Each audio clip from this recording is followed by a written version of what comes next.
Salam sejahtera saya ucapkan kepada anda semua. Saya Woon Wen Lee dengan nombor matrik P107875 sedang mengambil kursus kaedah penyelidikan kualitatif di bawah Dr. Ahmad Zamri Mansur. Pada hari ini, saya akan membuat perkongsian mengenai paradigma penyelidikan. Berdasarkan gambar yang saya tunjuk di sini, terdapat 4 jenis paradigma: positivisme, interpretivisme, pragmatism dan critical theories. Jom kita lihat komik pertama. Positivisme. The indicator measure.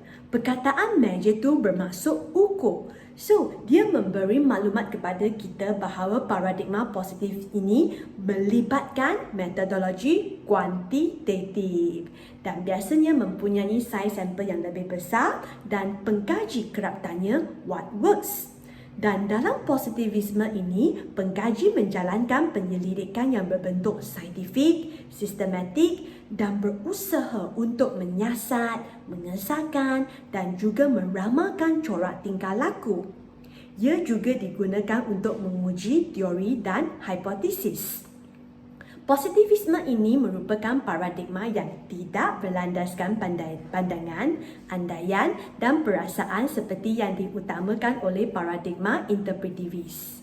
Sebaliknya, kajian ini lebih menjurus kepada jangkaan, kawalan, pengesahan dan pengujian hipotesis. Datanya dalam bentuk numerika dan penganalisa data dalam statistik dan biasanya boleh digeneralisasikan. So, sekarang kita lihat paradigma kedua, interpretivisme. Let me tell you a story. I have got a story too. Listen to my explanation.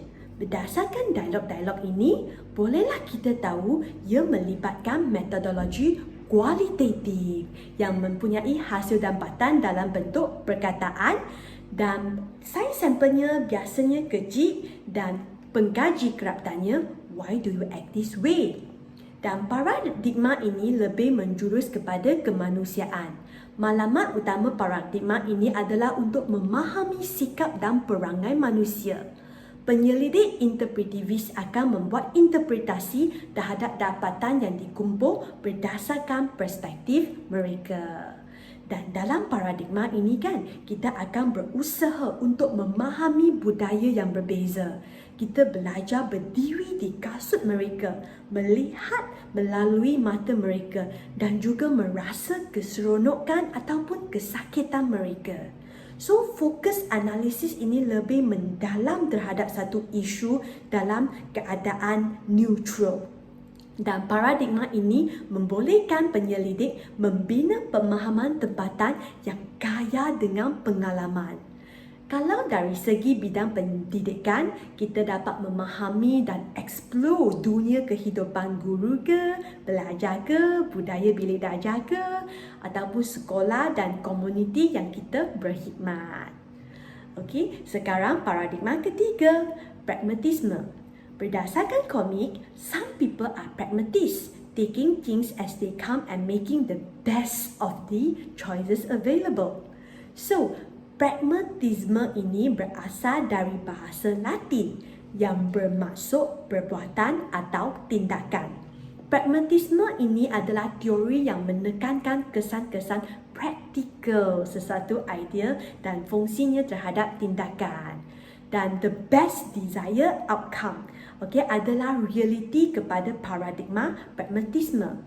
Sebenarnya ada orang yang mengatakan pragmatisme ini juga dikenali sebagai functionalisme, experimentalisme, instrumentalisme ataupun empirisme. Dan paradigma ini kan sering dikaitkan dengan mixed method, action research dan juga DDR. Dan penyelidik juga selalu tanya sendiri, will this intervention improve learning? Dan penyelidik yang boleh menerima pragmatisme ini biasanya boleh menerima gabungan kaedah kuantitatif dan juga kualitatif.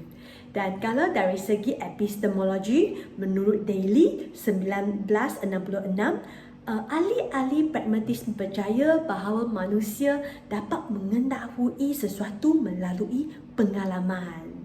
Okey, so pengetahuan ialah hasil daripada interaksi manusia dengan alam sekeliling dan segala kebenaran yang diperoleh daripada hasil interaksi.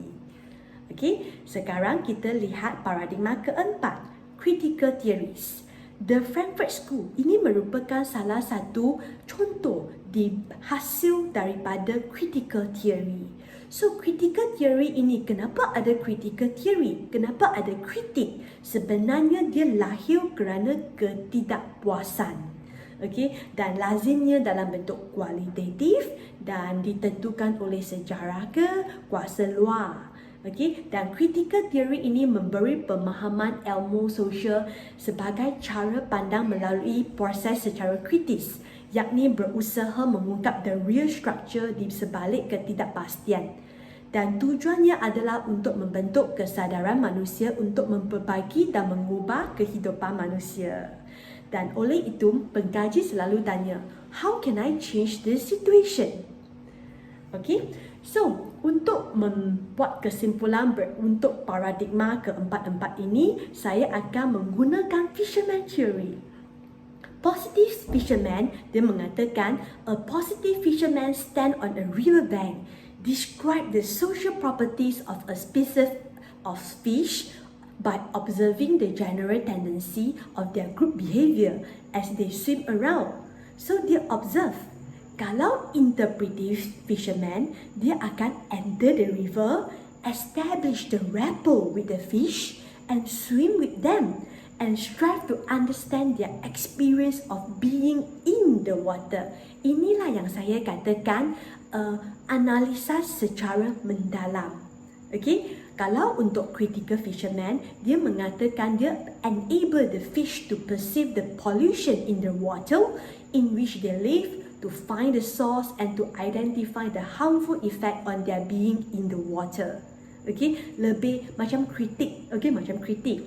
Kalau untuk pragmatis, dia lebih practical. So dia akan fokus kepada what works rather than what might be considered.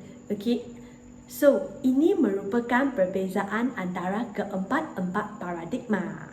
Sekarang saya akan menjelaskan mengenai perbezaan bentuk data positivisme dengan interpretivisme. Kalau untuk positivisme, data dia berbentuk angka ataupun numerical, okay? Dan dia bersifat objektif dan kita menggunakan statistik untuk analisa data. Kalau untuk interpretivisme, dia dalam bentuk perkataan, ayat, bunyi ke, gambar ke dan bersifat subjektif. Data dia soft, okay, bukan hard. Dan kita menggunakan interpretasi oleh pengkaji untuk membuat analisa data. So, dari segi kaedah kutipan data, untuk positivisme biasanya berkait dengan kuantitatif kan. So, kita boleh guna soal selidik, questionnaire ataupun ujian-ujian, the testing, parametric test ataupun non-parametric test. Okay, ada juga yang guna temu bual untuk mendapat data. Kalau dari segi interpretivisme, dia lebih menjurus kepada kaedah kualitatif. So, kita boleh menggunakan temu bual ke, pemerhatian ke, analisa dokumen ke, ataupun bahan audio dan video untuk dapatkan data. Yang temu bual tu tak kira lah focus group ke, individual ke, semi-structure, structure interview ataupun non-structure. Okey, semua boleh. Dan untuk pemerhatian, kita pengkaji merupakan instrumen utama. Dan untuk analisa dokumen kan, boleh dalam bentuk rekod awan, dokumen peribadi, bahan fizikal dan juga dokumen-dokumen yang dijana dalam bentuk gambar ke atau video. Okey, dari segi perbezaan di antara pendekatan induktif dan deduktif dan hubungan dengan positivisme ini boleh dilihat melalui gambar ini. Untuk deduktif, waterfall, okey, dan pengkaji akan memberi penerangan secara deduktif, iaitu dari umum ke spesifik. Kalau untuk induktif kan, dia terbalik, hill climbing. Okey, penyelidik memberi penerangan secara induktif, iaitu dari spesifik kepada umum. Okey, so untuk didaktif, dia akan dalam satu bentuk yang dijangka berasaskan logik atau teori kepada pencerapan yang menguji sama ada hipotesis ataupun bentuk yang dijangka itu wujud ataupun tidak. Dan modul ini kan, hipotesis tertentu dibina berasaskan prinsip-prinsip umum. Untuk modul induktif, kan dari spesifik kepada umum. So, spesifik tu merujuk kepada transkrip. Okay, umum tu maksudnya tema, kategori ataupun kod. So, modul ini kan, prinsip-prinsip umum dibina daripada pencerapan yang spesifik. So, ini sahaja sharing saya pada hari ini. Harap-harap penerangan saya dapat memberikan maklumat tambahan mengenai paradigma penyelidikan. Sekian sahaja, terima kasih.